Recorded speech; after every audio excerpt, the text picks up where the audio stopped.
जैसे कि पिछले एपिसोड में हमने देखा कि गॉडेस यू यान नियली को लॉस की एनर्जी के बारे में बताती है और उसे ब्लैक स्प्रिंग में उतरकर ट्रेनिंग करने को कहती है ताकि उसकी बॉडी मजबूत हो सके और वो लॉ की एनर्जी को झेल पाए। इसे नियली गॉडेस की बात मानकर तालाब में उतरता है और वहाँ लॉस की एनर्जी को फील करने लगता है और जब उसे वो एनर्जी फील होती है तो वो समझ जाता है कि ये सोल एनर्जी की तरह एक एनर्जी है, लेकिन ये बहुत ज्यादा प्योर है। इसलिए नियली उसे अपनी सोल रिम में एब्जॉर्ब करने लगता है और गोल्ड रैंक 4 पर पहुंच जाता है और इस प्रोसेस में वो तालाब के सरफेस की सारी एनर्जी एब्जॉर्ब कर लेता है, जिसे देखकर गॉडेस काफी शॉक्ड होती है क्योंकि वो एनर्जी ब्लैक गोल्ड और लेजेंड रैंक वाले वॉरियर्स के लिए भी ज्यादा थी और नियली ने केवल एक रैंक आगे बढ़ने में ही वो सारी एनर्जी यूज कर ली। अब नियली वहाँ की सारी एनर्जी यूज करने के बाद पानी में और नीचे जाने लगता है, जिसे देखकर गॉडेस यूयान डर जाती है और उसे रोकने लगती है, लेकिन नियली अपनी कल्टीवेशन में होता है और अपने सारे सेंसेस बंद करके सबकॉन्शियसली ही और एनर्जी की तरफ बढ़ रहा होता है। अब वो नीचे जाते हुए भी एनर्जी एब्जॉर्ब कर रहा होता है और उसकी सोल ड्रीम के अंदर दोनों स्पिरिट्स और वाइन उस एनर्जी एब्जॉर्ब करते हैं और नियली फिर अपने कल्टीवेशन में एक स्टेज आगे बढ़ जाता है और गोल्ड रैंक 5 पर पहुंच जाता है। अब जब वो पानी में नीचे तक चला जाता है तो वो अपनी आंखें खोलता है और उसे आगे एक लाइट दिखाई देती है, जिसे देखकर वो काफी चौंक जाता है और सोचता है कि पानी के अंदर लाइट कहाँ से आ सकती है। इसलिए वो उस लाइट के सोर्सेज के पास जाने की कोशिश करता है, लेकिन जैसे ही वो उसके पास जाता है उसे बहुत जोर से एक हीट वेव लगती है और वो पीछे हट जाता है। फिर नियली धीरे धीरे उस लाइट सोर्स के पास पहुंचता है और जैसे ही वो उस लाइट सोर्स के पास पहुंचता है तो देखता है कि वहाँ पर एनर्जी से एक ट्रांसपेरेंट अंडा बना हुआ है और उसके अंदर गॉडेस यूयान की असली बॉडी है और वो बॉडी बहुत छोटी होती है, यहाँ तक कि नियली से भी छोटी, जिसे देखकर वो चौंक जाता है। फिर वो उस बॉडी को देखकर नियली समझ जाता है कि ये गॉडेस यूयान की डिवाइन बॉडी है और ये धीरे धीरे एनर्जी एब्जॉर्ब करके फिर से रीबॉर्न हो रही है। अब ये देखकर वो सोचने लगता है कि पिछले जन्म में जब मैं डेस्टिनी रैंक को क्रॉस करके हेवनली रैंक पर पहुंच गया था तब अपनी बॉडी को दोबारा रीबॉर्न कर सकता था, लेकिन गॉडेस यूयान बिना उस पावर के भी अपनी बॉडी को रीबॉर्न करा रही है। ये जरूर लॉ की पावर से ही हो रहा होगा। अब वो उसे और समझाने के लिए जैसे उस अंडे को छीलता है तो उसे पता चलता है कि यहाँ फायर लॉ की एनर्जी बहुत ज्यादा है और उसे धीरे धीरे बहुत तेज गर्मी लगने लगती है। फिर वो वहाँ खड़ा होकर और लॉ की एनर्जी को एब्जॉर्ब करता है और ऐसा करने में उसकी वाइन में नई पत्तियां निकल जाती है। तब वो सोचता है कि अगर मैं इस डिवाइन बॉडी का फंक्शन समझ सकूं और मुझे पता चल जाए कि बॉडी लॉ की एनर्जी को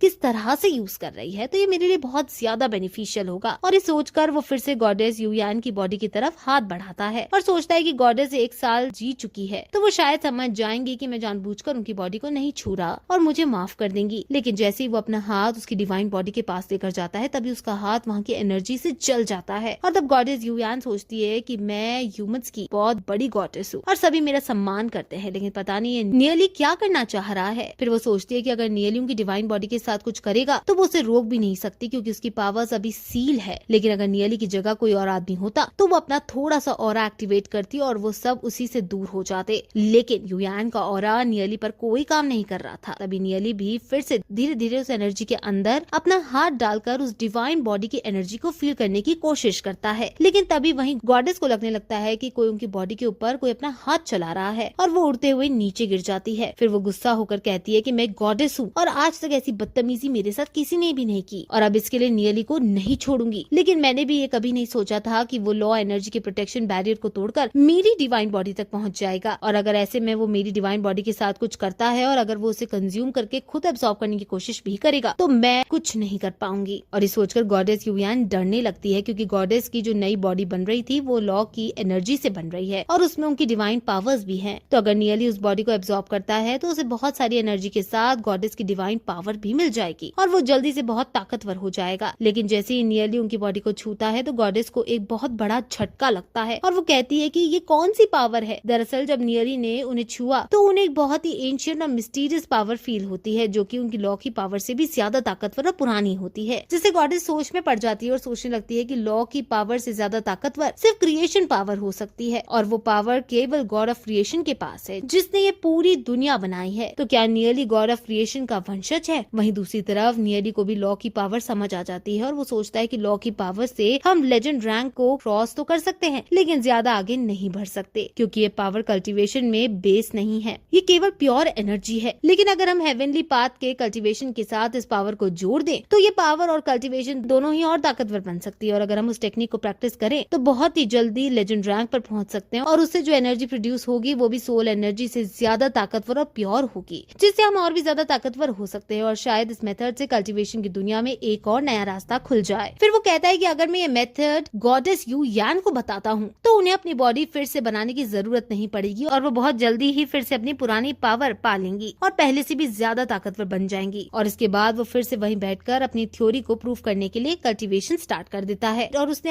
अभी जो एक नया कल्टीवेशन का रास्ता बनाया होता है उसकी प्रैक्टिस करने लगता है। दोस्तों, दरअसल नियली यहाँ अपनी कल्टीवेशन टेक्निक में केवल सोल पावर को यूज करने की जगह उसके साथ लॉ की पावर को भी यूज कर रहा था, जिससे उसकी सोल ड्रीम के अंदर प्योरेस्ट फॉर्म ऑफ एनर्जी आ सके। और एनर्जी जितनी ज्यादा प्योर होगी वो उससे उतना ज्यादा आगे बढ़ सकता है। वहीं दूसरी तरफ सोल एनर्जी केवल सोल ड्रीम के थ्रू ही यूज की जा सकती थी, लेकिन उस एनर्जी को फिर से वो भी कई तरीकों से यूज कर सकता है। और नियली इसी टेक्निक को प्रूव करने के लिए प्रैक्टिस स्टार्ट कर देता है। और इसी के साथ